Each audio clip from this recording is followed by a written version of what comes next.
So a lot of graduate work has to do with math because all the important jobs have a lot of complexity and that makes them rich in fulfillment. And when dealing with it, it's modern physics and math. How that's quantized down to a traffic control air tower where they fall asleep, that was a problem a few years ago, is mind-boggling. And one thing that I can do to relate to that is through understanding reflective properties. It's all in optics and it deals with length, width, and depth correctly. And this is called parity in physics. And I know it's easy to talk about, but imagine taking that to a double helix of your genes, that symmetry, and then the redshifting of quasars. Quasars are in the galaxies all around us, with a time of them where they were prevalent in the cosmos, and I know that's not important, but it orients that whole field of quasars around redshifting, and this deals with no different than keeping your double helixes in your genes untampered with. So just how like there shouldn't be any cholesterol in your heart, nothing should be damaging the double helix. Okay, so no time to waste, getting right into this. The fluoride that was passed by Alco Aluminum. This is an aluminum company in the industrial era. Their owner had a deal with the government to sell fluoride and to put it into the water as one part. And the bill was passed that that's safe because it was 1 part per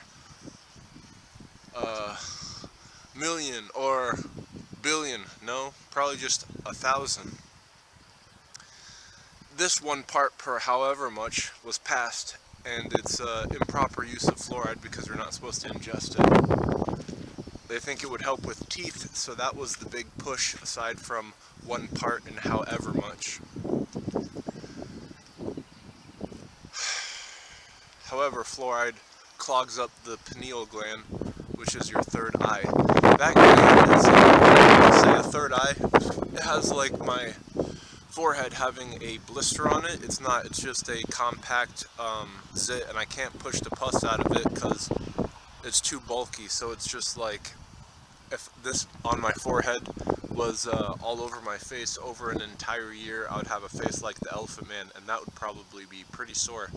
I saw a guy with face problems, acne, and he had these big boils like on my forehead for the entire year, and so that was a graphic. If you could put up a picture of him throughout every day of the entire year, going to be looking as though he was the Elephant Man.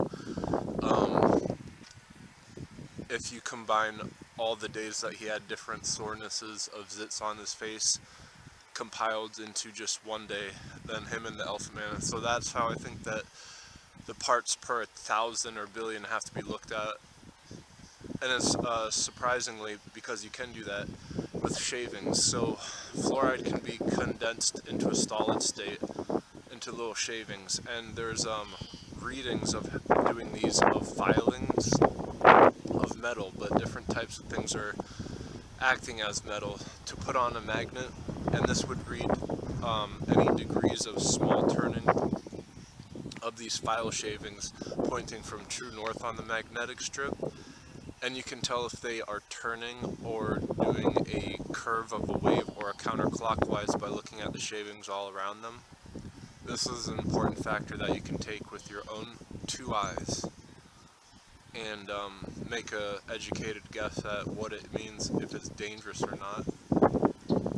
The shape of water, great explanation of fluid, but this can be also seen as aerosol dynamics. If it's a fluid or aerosol that's dangerous, you can read that by this very thing I'm depicting with file shavings and a magnetic bar, because it will shape the file shavings in specific shapes of curving.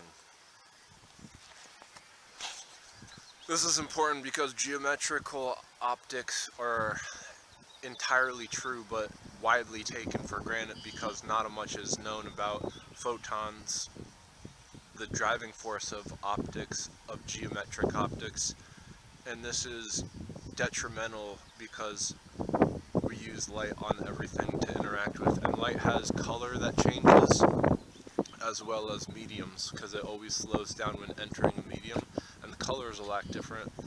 And another thing, so even diagnosing stuff with this logic is like a battery that's shot. You could be able to open it up and look at the little fragment lines. If they're quantified as being in an open state, would like be a register of all the different directions it would be facing to a magnetic strip, north or south. And so then the logic could be where it's a virus if it's you use an antibiotic on it. That's a wrong way of thinking of it being a virus or not, just depending on what you use to treat it. So just as redshifting in quasars is how that's prevalently talked about because it's all oriented around it, that's in the cosmos, taking that with the linearity of in double helixes is your genes, nothing, you want tampering with that,